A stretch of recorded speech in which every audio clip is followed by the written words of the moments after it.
Assalamualaikum warahmatullahi wabarakatuh.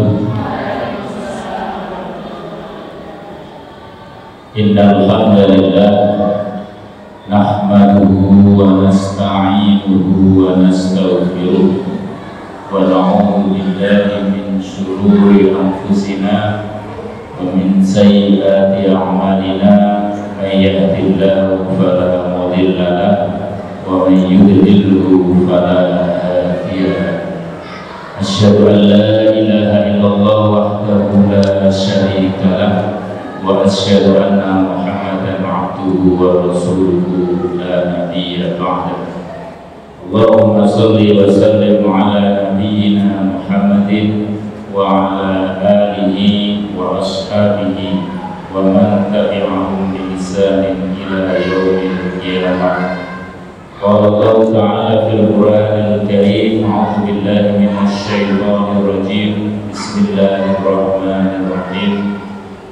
Wasiqal ladzina taqaw rabbahum ilal jannati zumara hatta idza ja'uha wa futihat abwabuha wa qala lahum khazanatuha salamun 'alaikum tibtum fadkhuluha khalidin. Shadaqallahul 'azim wa balagha rasuluhul karim. Amma ba'da, rabbi shrah li sadri wa yassir li amri wahlul 'uqdatam min lisani yafqahu qawli. Hadirin ibu-ibu jamaah pengajian Al-Hijrah rahimahumullah wa hadakum. Mudah-mudahan semuanya dalam kondisi sehat walafiat. Kita bersyukur pagi hari ini kembali Allah memberikan jalan kepada kita, menunjukkan kepada kita jalan menuju surga. Dengan hadir di majelis ini berarti ibu-ibu sudah berusaha untuk menuju surga Allah. Yang duduknya di belakang, surganya nanti di belakang. Yang duduk di depan, insya Allah nanti surganya di depan. Ini pilihan, ini mau ke apa-apa. Saya di belakang karena nyandar, ya nggak apa-apa. Di surga saya dilaya-laya gitu. Di majelis ilmu itu termasuk jalan menuju ke surga. Sekali lagi kita bersyukur ibu-ibu yang dirahmati Allah bahwa pagi hari ini kita sehat dan diizinkan oleh Allah untuk bisa hadir di majelis yang mulia ini. Kedua, sholawat serta salam kita aturkan pada junjungan kita Nabi besar Muhammad SAW. Mudah-mudahan kita semuanya, keluarga kita, anak-anak kita, cucu-cucu kita, keturunan kita, semuanya besok di akhirat akan mendapatkan syafaat dari Rasulullah SAW. Selanjutnya, terima kasih pada Ibu pembawa acara yang telah memberi kesempatan kepada kami.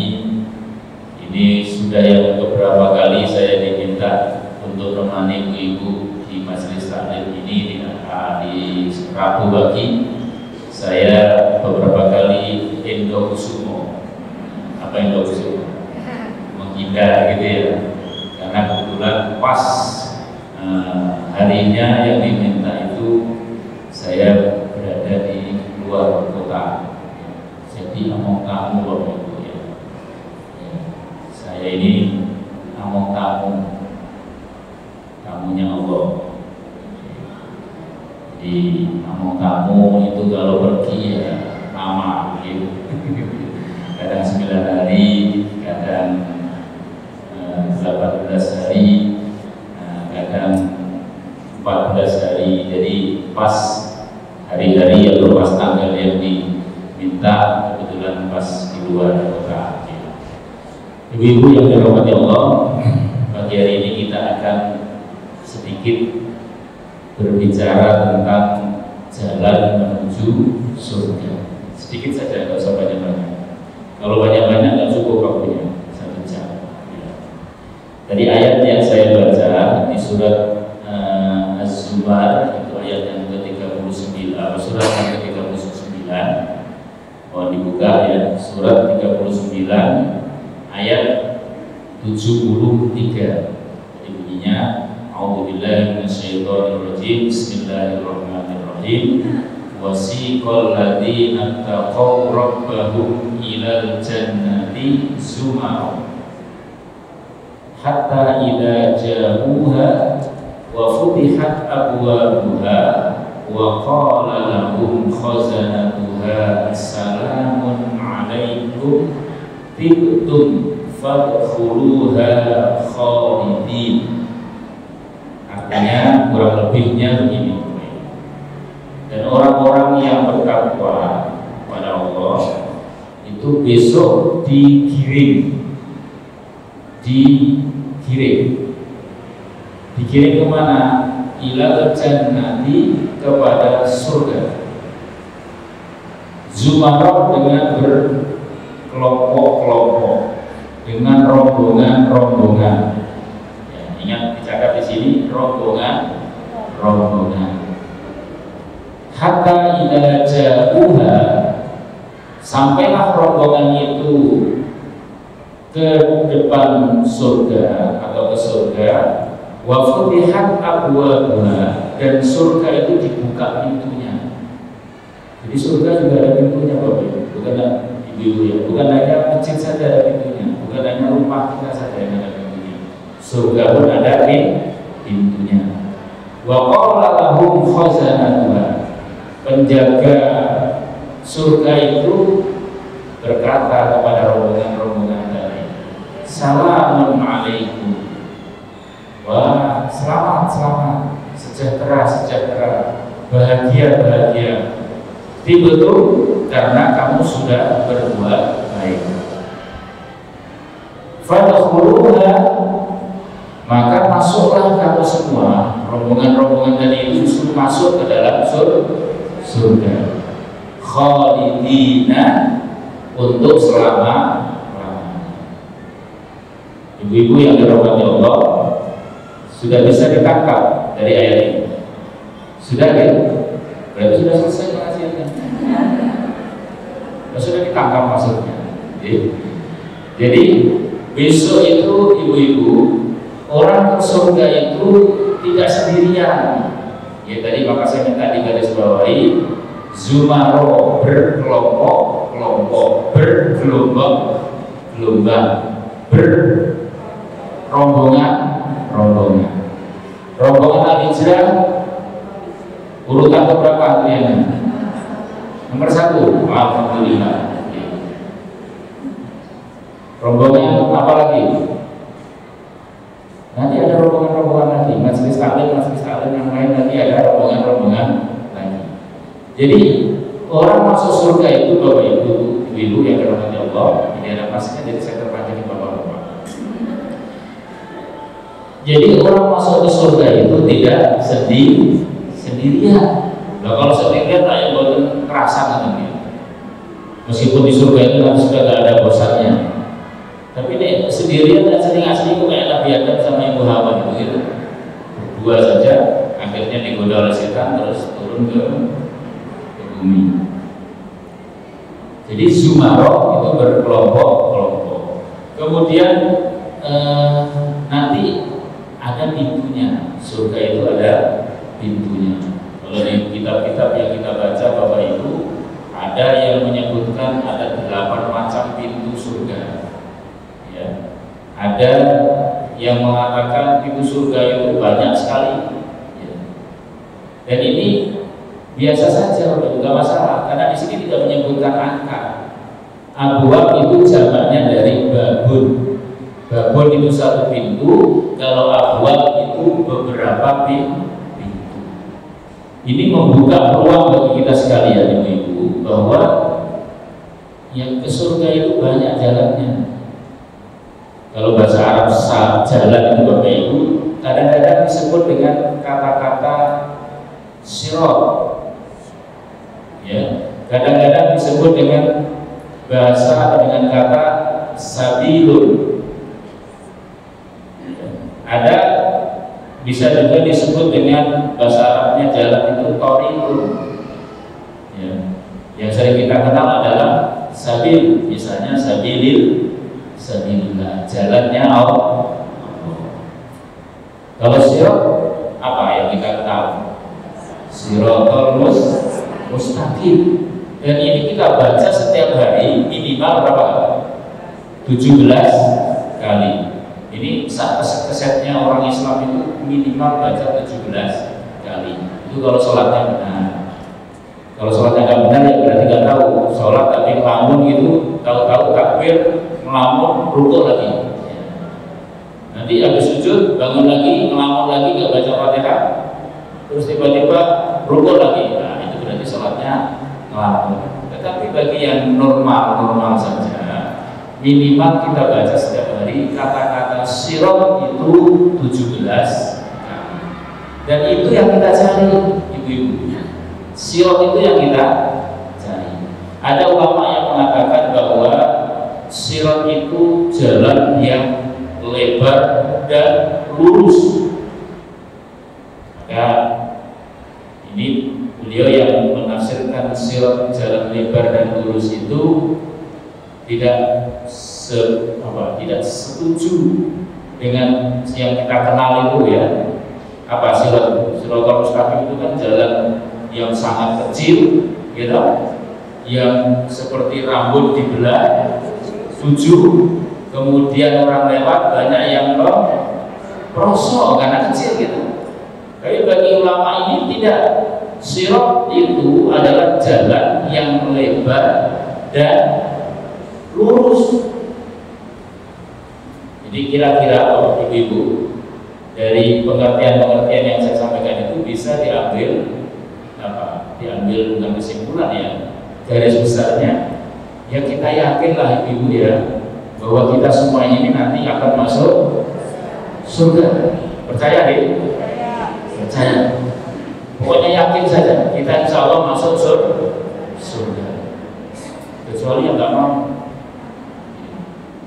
Nabi itu pernah ngendika ini, semua umatku itu nanti masuk surga, kecuali yang tidak mau. Rasa apa tanya, Rasulullah kok ada yang nggak mau? Siapa itu yang nggak mau masuk surga? Kemudian Rasulullah bersabda, man ata'ani dakhalal jannah wa man asani faqad aba. Sapa wonge sing gelem taat kepadaku maka dia akan masuk surga.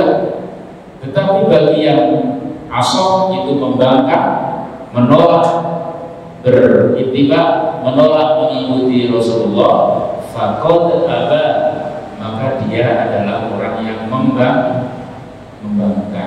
Membangkang apa? Membangkang tidak mau masuk surga. Banyak kalau itu ya. Jalan menuju surga itu banyak. Maka kalau kita ikut pendapat ulama tafsir tadi yang mengatakan sirat itu jalan yang lebar dan lurus, artinya siapa saja bisa masuk ke jalan itu. Jadi dengan pengen betul. Ingin. Nah kalau jalannya sakit kita nggak cukup. Tapi bagi ahli tafsir ini mengatakan enggak, jalan ke surga itu lebar dan lurus, nggak perlu belok-belok. Pokoknya taat kepada Rasulullah, taat kepada Allah, taat kepada Rasulullah, itu jalan menuju ke surga. Ya taat pada Allah, pada Rasulullah itu ya mentaati semua perintahnya. Di ayat tadi Bapak Ibu di surat Zumar tadi itu menggunakan istilah ittaqo, orang yang bertakwa. Orang bertakwa itu ya orang yang menjalankan perintah Allah dan menjauhi segala larangan Allah. Itu takwa. Bahasa lainnya tadi, waman ata'ani, di hadis Rasulullah, waman ata'ani dakhala jannah wa man 'asani faqad aba. Siapa yang taat kepadaku, kata Rasulullah, maka dia akan masuk ke surga. Saya yakin ibu taat ya. Ada yang nggak taat? Nggak ada. Ini wajah-wajahnya insya Allah wajah surga semua. Salah satu cirinya orang masuk surga itu Bapak Ibu, itu adalah orang yang wajahnya surringan, wajahnya berseri-seri. Nanti dicari temannya wajahnya cemberut aja itu, jangan-jangan bukan dari surga.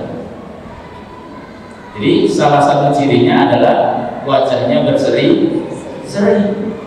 Nanti dicari di kitab banyak disebutkan. Ya, jadi insya Allah lah, ya, insya Allah semuanya kita akan masuk surga. Ibu-ibu yang dirahmati Allah, kita sekarang cari, ya, apa saja yang bisa mengantarkan orang itu bisa masuk ke surga. Apa syaratnya? Satu, orang yang beriman.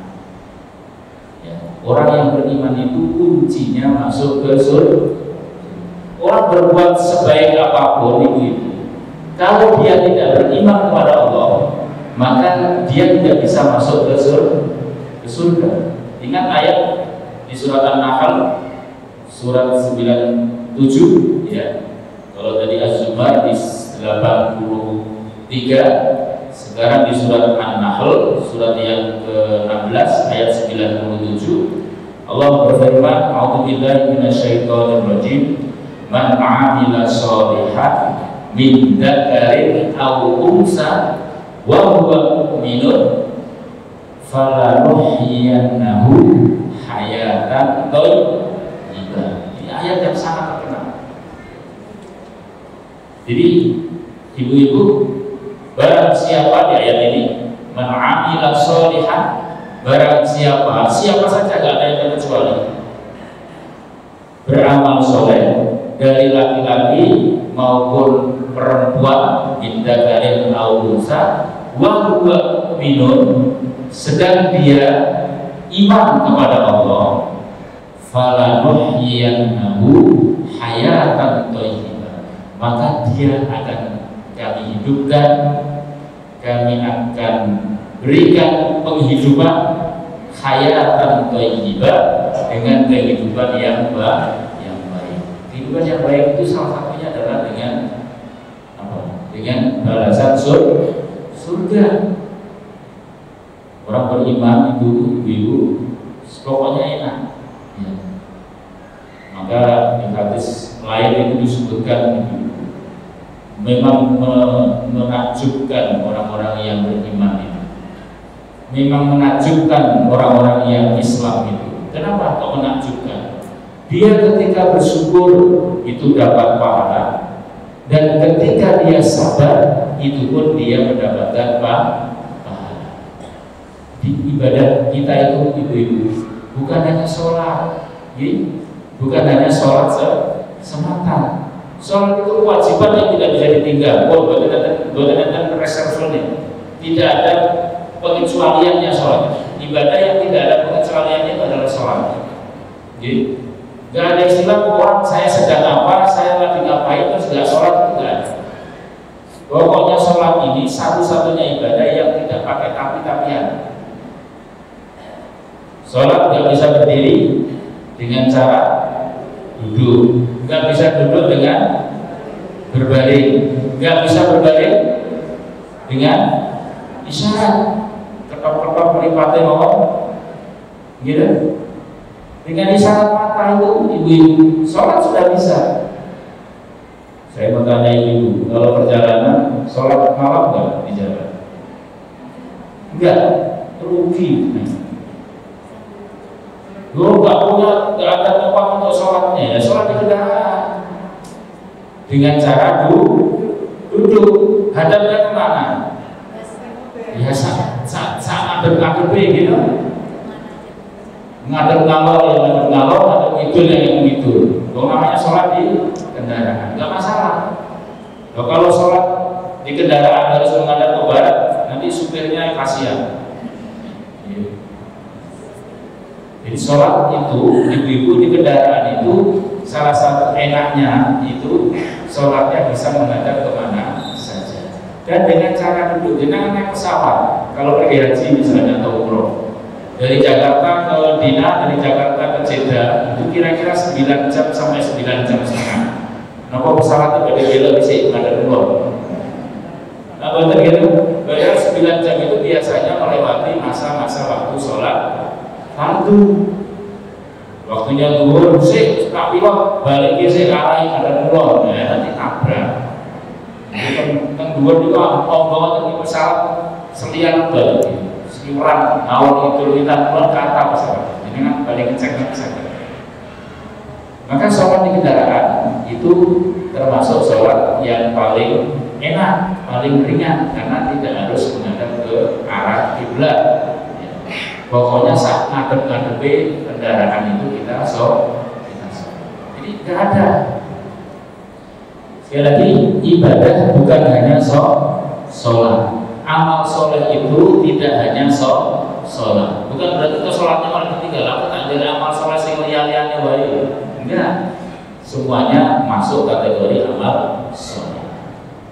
Jadi banyak, makanya tadi saya matur di awal ibu-ibu, jalan ke surga itu banyak. Dan jangan kira orang yang tidak melakukan apa yang kita lakukan itu tidak masuk surga. Mohon maaf, ada yang rajin sholat tahajud, terus ada temannya nggak rajin sholat tahajud, dia tapi rajin sedekah, dia sudah woro-woro. Ibu itu gak pernah sholat tahajud, gak kayak kita. Dia gak mau masuk surga. Bukan. Dia cari jalan surganya dengan cara bersedekah. Asal tadi itu kuncinya, pokoknya kunci pertama harus beriman kepada Allah. Harus orang mukmin. Maka jangan terpukau ibu-ibu dengan beberapa orang yang mengatakan, "Halah, aku sih penting kan yang ngelakoni keapian. Orang kudu Islam, ya. Orang kudu jadi wong Muslim." Nah, kita harus punya kunci satu. Tiket kita masuk surga yang utama itu adalah iman kepada Allah dan seterusnya. Pokoknya kita ini sebagai orang yang beriman. Kalau nggak beriman, sebaik apapun pekerjaan kita itu tidak mendapatkan kunci surga. Jadi sekali lagi, yang pertama, jalan menuju ke surga itu adalah dengan cara kita menjadi orang yang beriman. Oke, begitu. Nah, ya. Jadi iman menjadi kunci yang utama untuk bisa masuk ke surga. Makanya Bapak Ibu, di ujung kematian seseorang itu mesti kita talqin. Apa talqin? Kita kuatkan iman dia, kita ajari dia untuk bisa melafalkan kalimat la ilaha illallah. Rasulullah mengatakan, "Man akhiru kalamihi qaula la ilaha illallah dakhala jannah." Siapa yang di akhir hayatnya, di akhir hidupnya, menjelang kematiannya, kok bisa melafalkan kalimat la ilaha illallah, maka dia masuk surga. Gampang ya ibu-ibu? Gampang, kok tak ngerpek wae. Nulis mulai saiki la ilaha illallah, ditempel di kamar, ditempel di ruang tamu, ditempel di dapur ya. Ya bisa kalau cuma ngerpek, itu harus dibiasakan ibu-ibu. Seminggu yang lalu ibu-ibu saya mendapatkan kiriman video, ada seorang khotib yang menyampaikan khutbah Jumat sepertinya, tapi tidak ada penjelasannya. Dengan persis beliau melafalkan sambil mengangkat jarinya la ilaha illallah, persis. Terus beliau bilang, oke, sobat dengan lihat itu ibu-ibu, masya Allah, menjadi cita-citanya semua orang. Kalau bisa begitu, jaminannya surga. Tadi Rasulullah ngendika, "Man akhiru kalamihi qaula la ilaha illallah dakhala jannah." Siapa yang akhir hayatnya bisa melafalkan kalimat la ilaha illallah, dia masuk ke surga. Sekali lagi, ini nggak bisa dinerpek, nggak bisa kita tulis terus kita tempel, nggak bisa. Karena menjelang kematian, Bapak Ibu, bisikan setan, bisikan malaikat ini kuat. Maka saya titip melalui mimbar ini, melalui forum ini, ibu-ibu, panjenengan kalau melihat dan menyaksikan orang yang meninggal, sebisa mungkin dengan mengajak mayitnya atau orang yang akan meninggal itu dengan mengucap la ilaha illallah. Itu kalau bukan keluarga jenengan, itu sedekah jenengan kepada beliau luar biasa. Wah, orang yang biasa lah bisa sendiri toh lah, nggak bisa. Kita pandu la ilaha illallah. Kalau dia sudah bisa mengucapkan la ilaha illallah, jangan digencam lagi, sudah biarin aja dia. Jangan Allah, nanti bingung dia. Jadi sudah begitu la ilaha illallah, sudah biarin saja dia, tenang. Tenang sampai nanti ketika dia mengatakan sesuatu lagi, kita pandu lagi la ilaha illallah, sudah selesai. Terus sampai nanti tutup ajarnya, tutup usianya. Maka itu dia sudah dikategorikan akhirul kalamihi qaula la ilaha illallah. Jadi sekali lagi, yang pertama, jalan menuju ke surga itu kuncinya adalah kita beriman kepada atau menjadi orang yang beriman. Salah satu indikasinya orang beriman itu bisa mengucapkan la ilaha illallah di akhir hayatnya. Ada lagi nanti yang lainnya. Okay. Yang kedua, apa yang bisa mengantarkan seseorang masuk surga? Yang kedua adalah dengan cara bertakwa tadi. Ya, seperti yang di ayat tadi, wasiqal ladzina taqaw dan seterusnya tadi, bahwa syaratnya orang yang bisa masuk surga itu adalah orang yang bertakwa. Yang bertakwa ya tadi pengertiannya adalah orang yang menjalankan seluruh perintah agama, perintah Allah, dan menjauhi segala larangan-larangan Allah. Ini gampang karena sudah sering kita dengar ya. Khotib itu kalau di mimbar mesti wasiatnya harus ada takwa. Kalau ada khotib tidak berwasiat takwa, maka wasiatnya tidak sempurna. Ulama-ulama, penceramah-penceramah, khotib-khotib, ustadz-ustadz, mestinya wasiatnya harus bertakwa. Ya, ini kan saya berwasiat takwa dengan saya urai dari beberapa macam. Yang ketiga itu apa jalan menuju ke surga? Yang ketiga adalah apa? Kalau kemarin kita Ramadan sering mendapat ceramah. Surga itu merindukan 4 golongan. Apa saja ini? Jadi ada hadis menyebutkan bahwa surga itu merindukan 4 golongan. Yang pertama, apa yang dirindukan? Ta'lim Quran. Orang yang membaca Al-Quran. Orang yang membaca Al-Quran itu, ya, dia akan dirindukan oleh surga. Al-Quran itu kalau kita sering mendengar Bapak Ibu disebutkan khairukum man ta'allama al-Qur'ana wa 'allamahu. Sebaik-baik kamu itu adalah orang yang belajar Al-Qur'an dan mau mengajarkannya.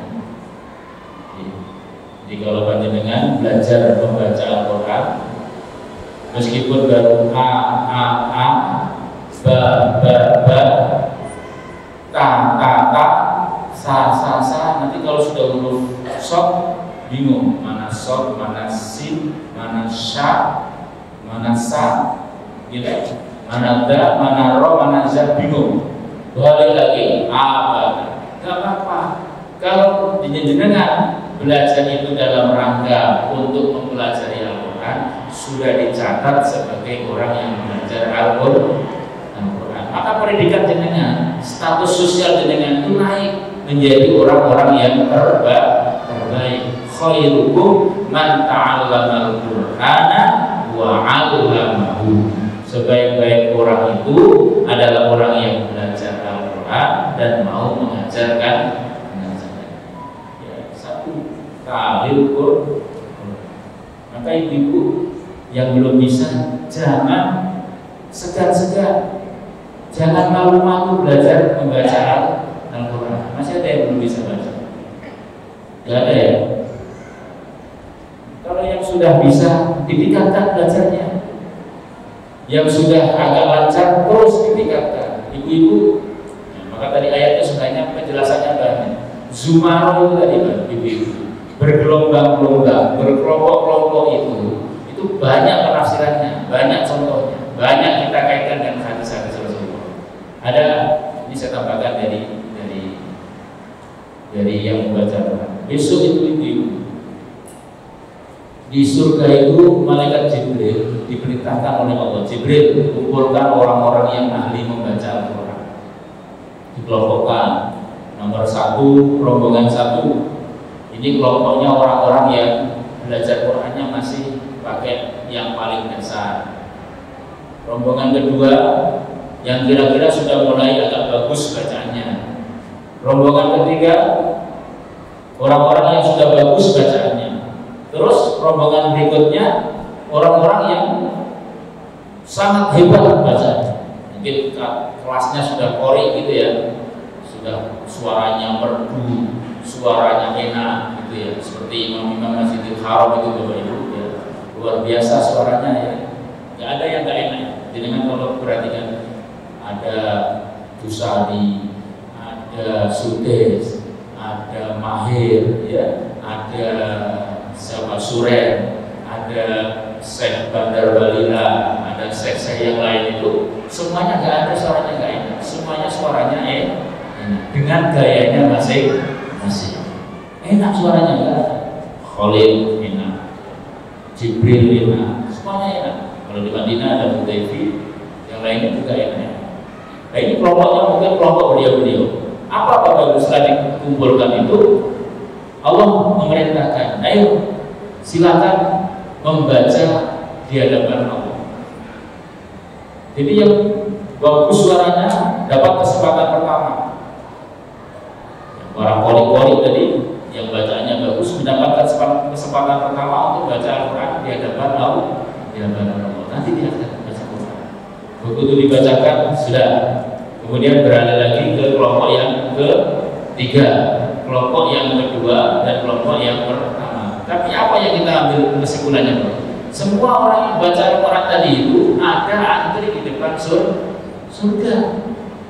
Maka tadi di hadis disebutkan orang yang dirindukan surga itu yang pertama adalah orang yang membaca Al-Quran. Tapi yang sewu yang bacaannya masih geradul-geradul ya nanti masuk surganya belakangan. Dibanding dengan yang sudah lumayan lancar. Yang lumayan lancar nanti dulu, tunggu dulu yang bagus bacaannya, sudah kelas tahsin. Kalau sudah kelas tahsin ya nanti dulu, tunggu dulu yang kelas tidak ada tingkatannya. Tapi intinya yang geradul-geradul tadi itu juga termasuk yang sudah antri di surga. Dengan mau pilih yang mana? Yang kelas 1 VIP tadi atau yang bawahnya? Atau ada yang nggak mau?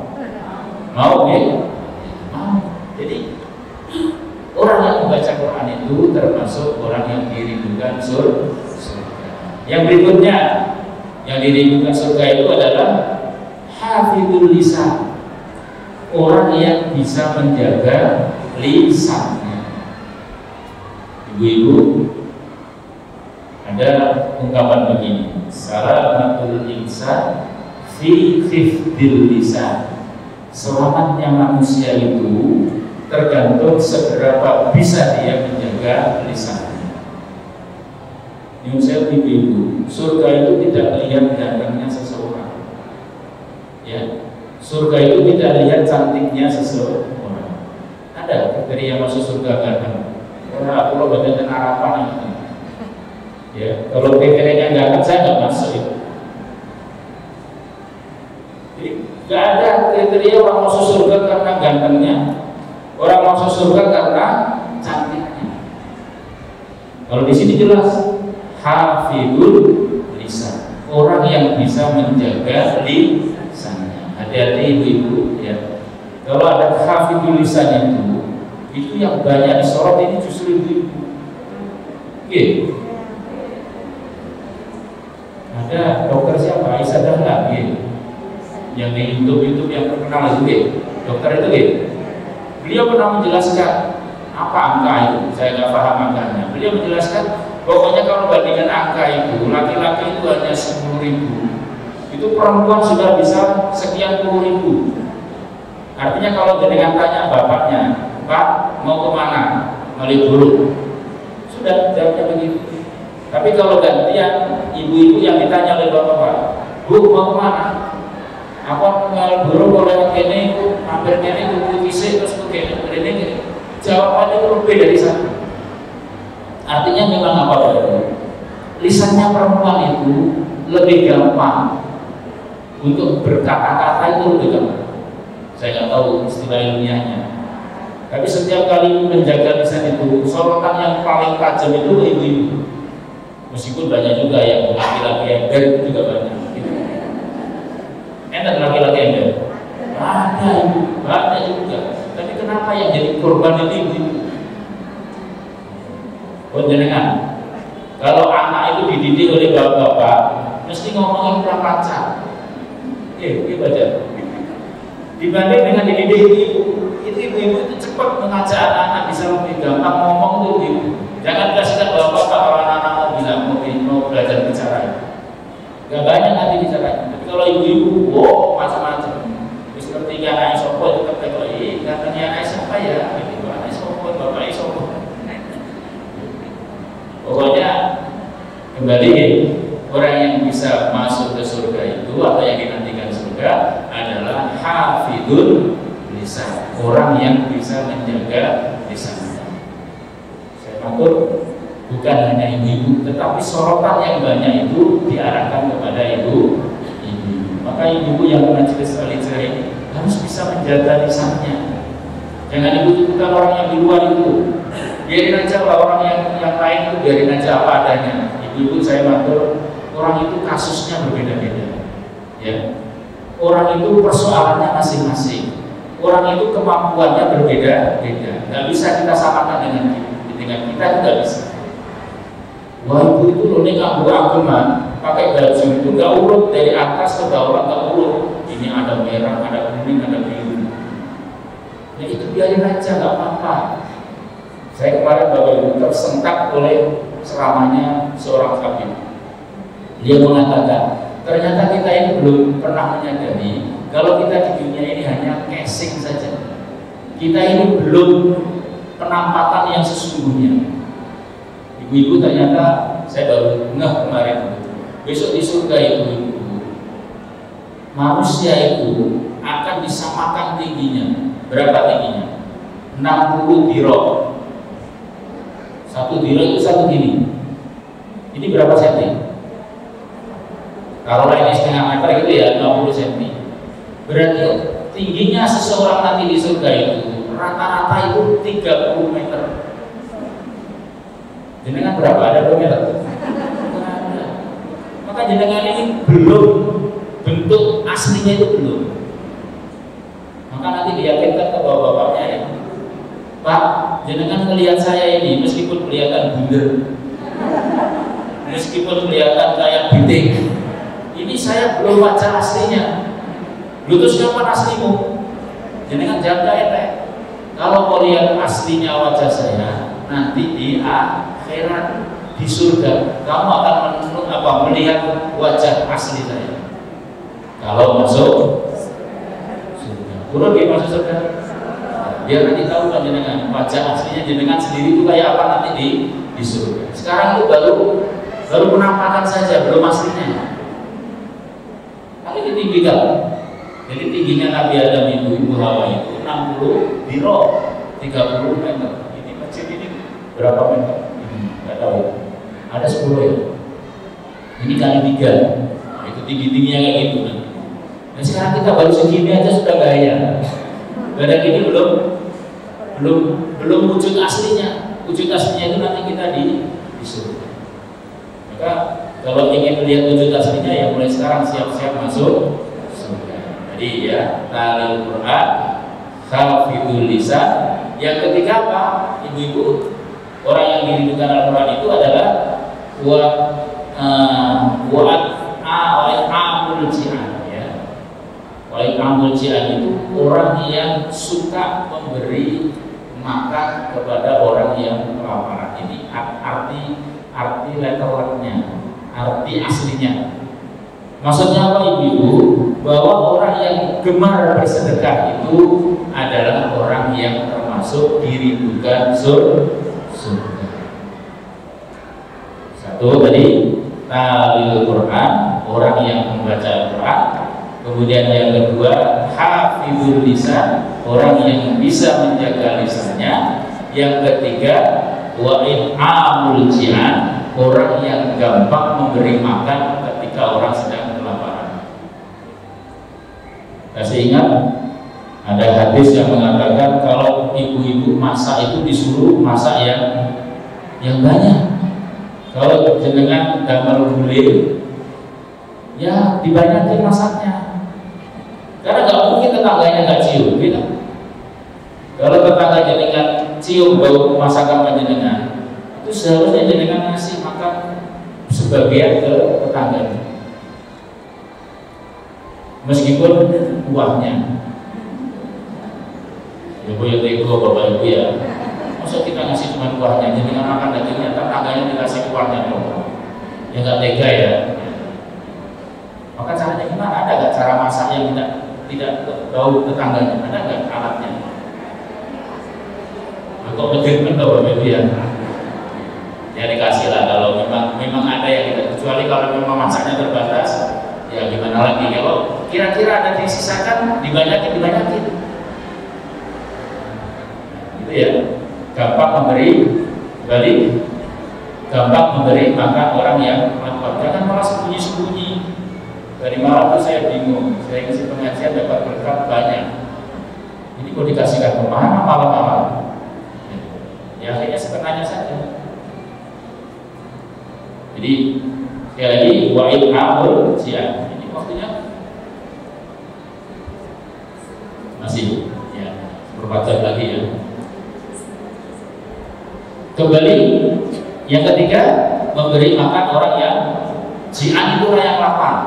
Maka ibu kalau ini disampaikan di bulan Ramadan, hadis ini kalau disampaikan di bulan Ramadan, itu biasanya orang terus berbondong-bondong ngasih untuk takjil, berbondong-bondong orang ngasih makanan orang yang tadarus. Ini nampaknya di tradisi kita ibu-ibu. Saya belum banyak melihat orang itu berlomba-lomba memberi makan orang yang tadarus. Kalau takjil sudah, saya melihat sudah banyak.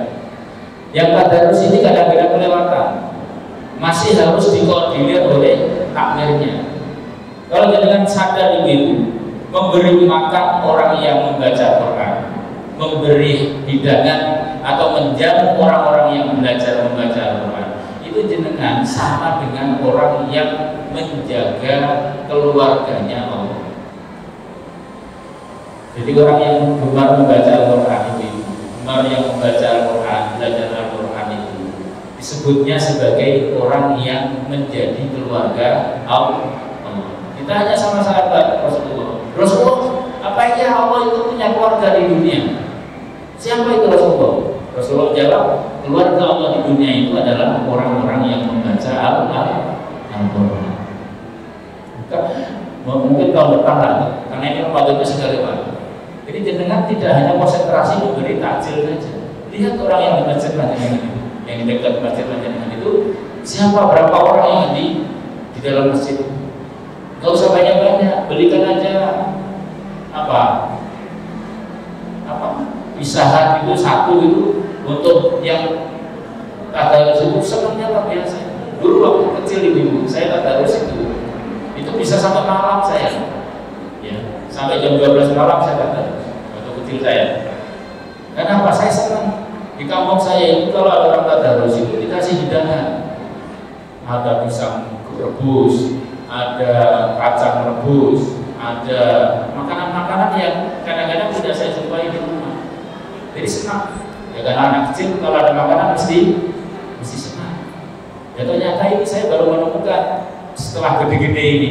Oh berarti ibu-ibu kita di kampung dulu, orang-orang tua di kampung kita dulu itu ternyata sudah paham dengan hadis ini, bahwa orang yang menjamu, orang yang memberi makanan kepada orang yang belajar atau yang membaca Al-Quran itu sama dengan dia menjaga, memelihara keluarganya Allah. Dan ada hadis berikutnya yang mengatakan, barang siapa yang menjaga keluarganya Allah, maka dia akan dijaga oleh Allah. Dan barang siapa yang dia menelantarkan keluarga Allah, nanti dia akan ditelantarkan oleh Allah. Sebab di memberi makan itu termasuk orang yang dirindukan surga. Yang keempat yang dirindukan surga adalah shaum Ramadan, orang yang berpuasa di bulan Ramadan. Ini sudah banyak kita kenal. Yang berikutnya, Ibu, kalau dicari itu banyak di ayat di hadis itu banyak. Nah, saya sebutkan beberapa saja sampai habis waktunya. Yang berikutnya, orang yang dikategorikan bisa mencapai atau menempuh jalan ke surga itu adalah orang yang mencari ilmu. Di mukadimah tadi saya matur, dengan datang ke majelis ini itu sama dengan jenengan merancang diri panjenengan itu untuk bisa masuk ke surga. Kalau tidak ada kebutuhan khusus, besok kalau datang ke majelis taklim itu ibu-ibu duduknya di depan, supaya nanti surganya di mana? Yang di belakang kalau satu singgung besok datang, ya. Ini penyemangat saja, biar besok kalau yang kecuali kalau yang sudah harus kebutuhan khusus, atau terus harus ada sandaran hidup. Dari sandaran hidup. Saya sekarang juga sama ibu ya. Kalau dulu tuh beliau nggak pernah cari sandaran. Sekarang sih kalau ada kesempatan sandaran ya saya sandaran. Tapi sebisa mungkin saya masih di depan. Jadi mencari ilmu itu termasuk orang yang melapangkan dirinya, merancang untuk dirinya supaya dia masuk ke surga. Kan sudah banyak hadisnya. Barang siapa yang salah tariqan maka sahalallahu ila. Siapa yang semangat untuk mencari ilmu itu maka dia sudah digampangkan oleh Allah untuk masuk ke jalan surga. Jadi nggak salah ibu dengan punya kegiatan. Aku pokoknya kalau hari Rabu saya mau memastikan diri saya untuk hadir di majelis al-hijr. Itu berarti jenengan sudah merancang, saya setiap Rabu menuju jalan ke surga. Orang-orang berdoa, ya bagus. Dari kajian Ahad pagi misalnya yang sering dilakukan, nanti ada lagi kajian Selasa misalnya, ada malam Jumat, ada malam Sabtu, monggo nggak apa-apa. Itu semuanya adalah apa? Adalah termasuk orang yang merancang dirinya untuk masuk ke surga. Ibu, ada pesan Nabi kepada Ali bin Abi Thalib. Ali, ada 7 golongan yang akan masuk ke surga. Siapa itu? Rasulullah menyebutkan 7 orang yang disebutkan masuk surga atau kelompok yang masuk surga itu. Yang pertama adalah sabun taibun. Ada yang orang masih pemuda, masih remaja, tapi dia bisa bertobat. Masih muda, tapi dia sudah bertaubat. Ini mohon maaf saya boleh ngecek ibu-ibu, panjenengan sudah bertobat? Sampai gitu? Ya harus yakin sudah. Ditanya malah berapa? Kalau saya ditanya, saya sudah bertobat. Saya kata besok ulangi meneng. Jadi kita ibu harus punya semangat untuk bertobat.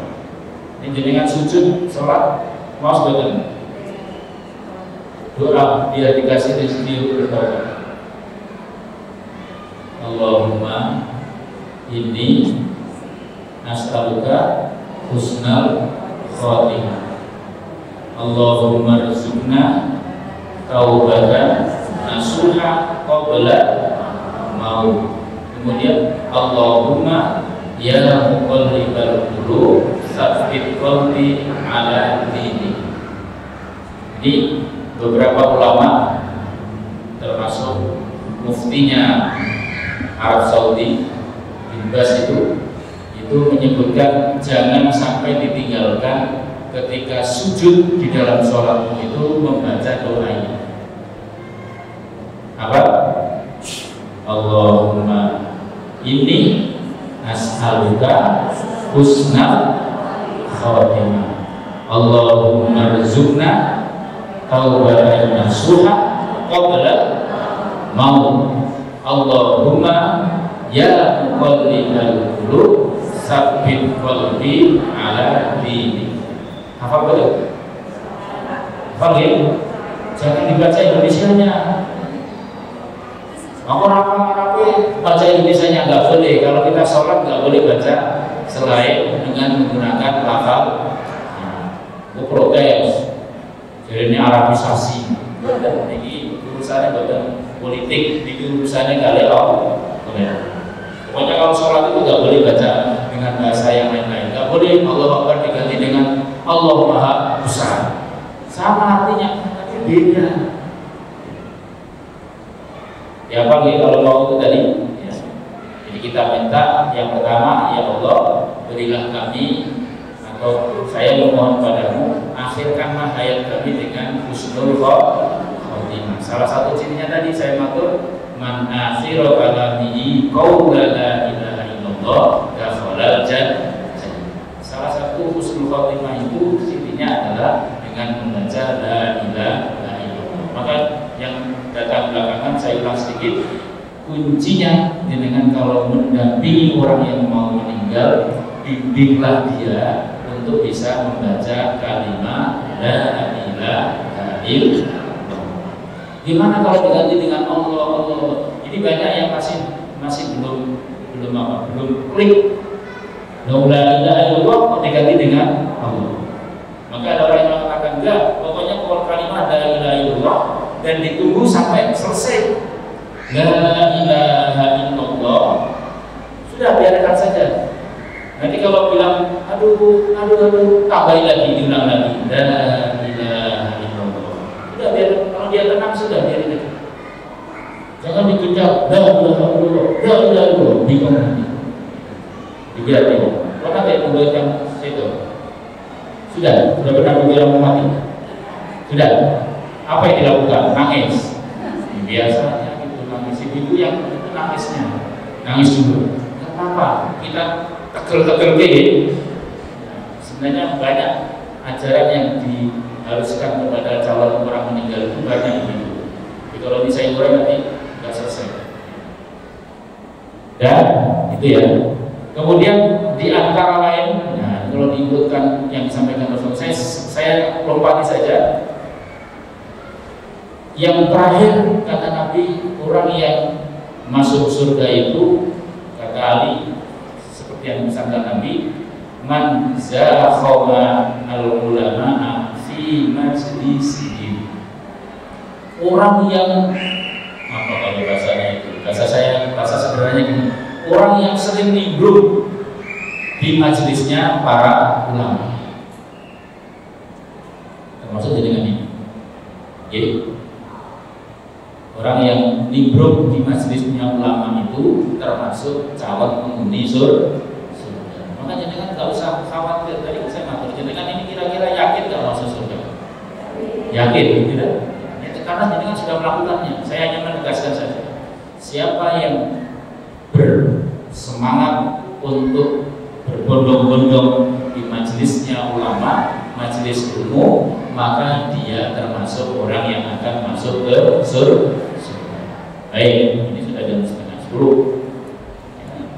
Selanjutnya orang yang masuk surga adalah orang yang menghormati, orang yang berbakti, orang yang memuliakan kedua orang tuanya. Ibu-ibu ini sebenarnya kesempatan yang luar biasa. Ya. Ibu-ibu punya kesempatan yang luar biasa. Karena yang dekat dengan keluarga itu biasanya ibu-ibu.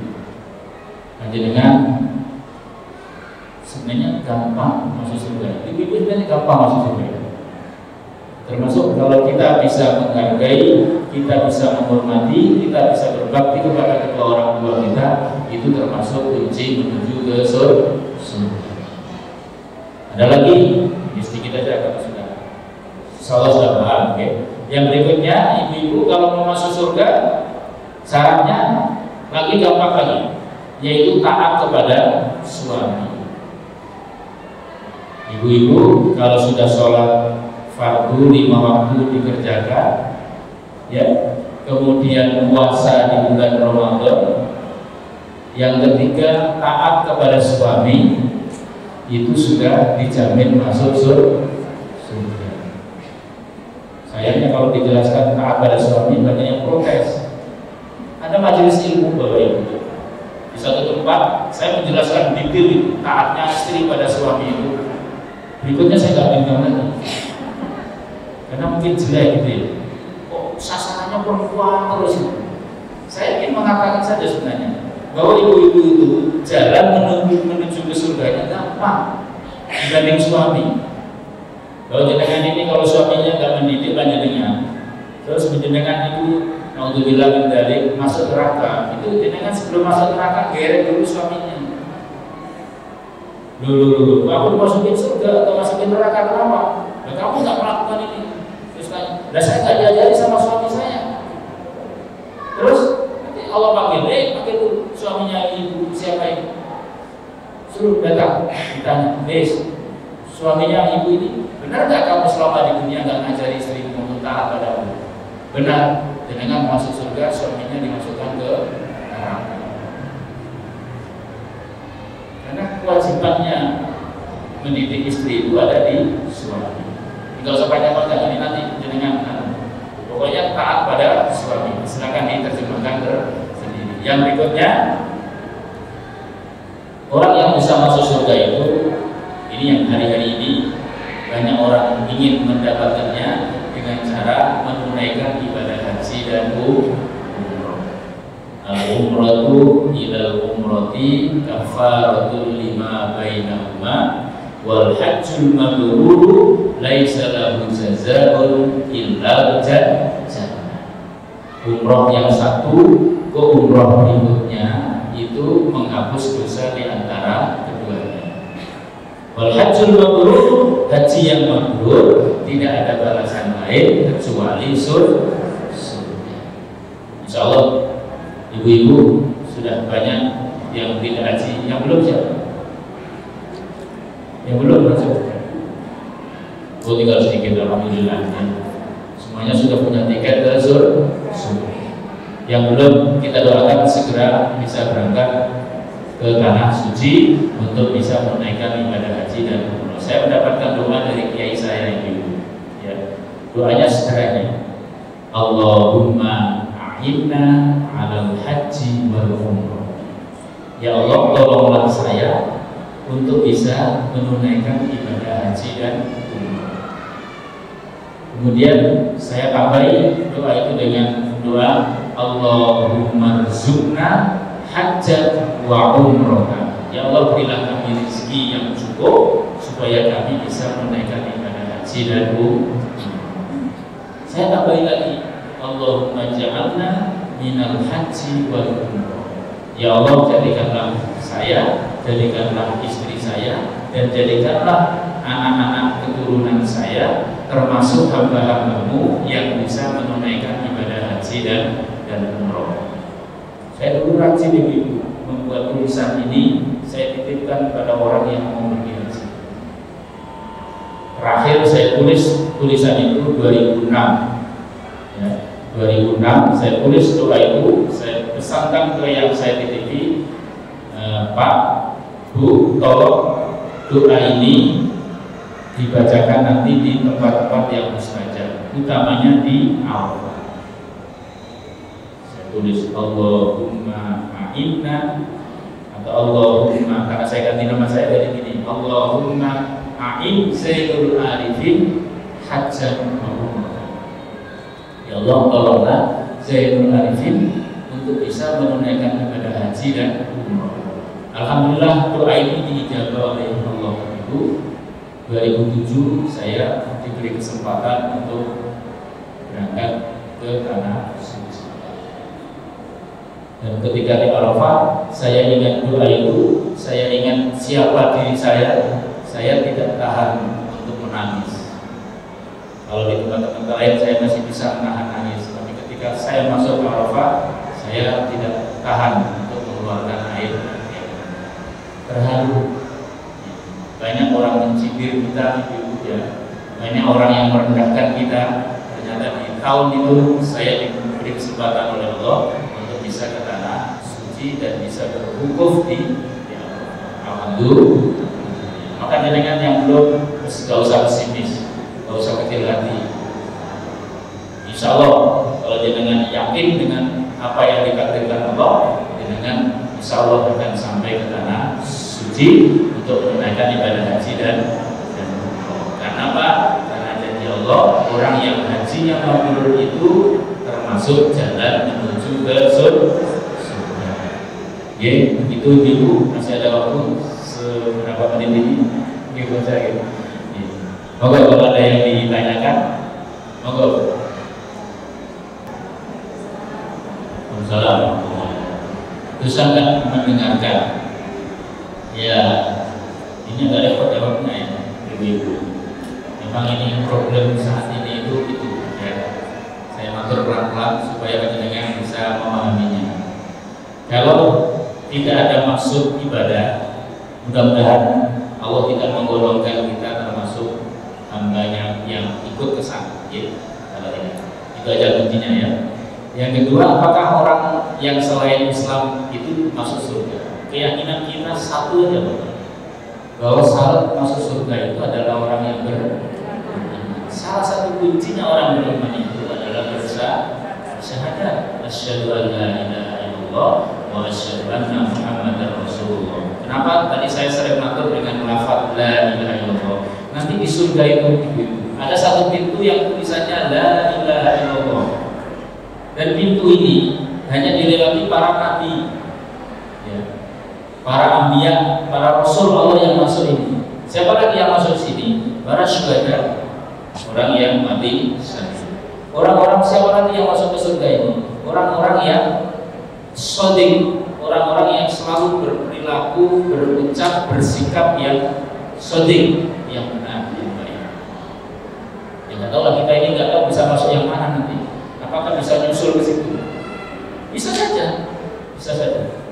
Kalau saya optimis itu, dosa apapun yang kita lakukan itu, saya punya hati seperti Pak redaksinya. Nabi pernah mengatakan semua orang itu masuk surga. Ada yang tanya sahabat, Rasulullah semua masuk? Iya. Wa in zana wa in qatala. Apakah orang yang zina, orang yang membunuh termasuk yang bisa masuk surga? Nabi menjawab, bala, iya, bisa masuk surga. Syaratnya apa? Taubat itu ya. Orang taubat itu bisa menghilangkan semuanya. Maka tadi dengan saya di tengah-tengah tadi saya matur, udah nggak usah ngurusi orang kita itu ya. Urusi diri kita sendiri aja. Hari ini apa yang kita lakukan, berapa dosa yang kita kerjakan, tutup dengan taubat. Kalau kita itu kadang asik ngomongin orang, ibu itu loh, bapak itu loh, mas itu loh, adik itu loh, kerjanya begitu terus, apa kita bisa masuk surga? Kita nggak tahu gitu.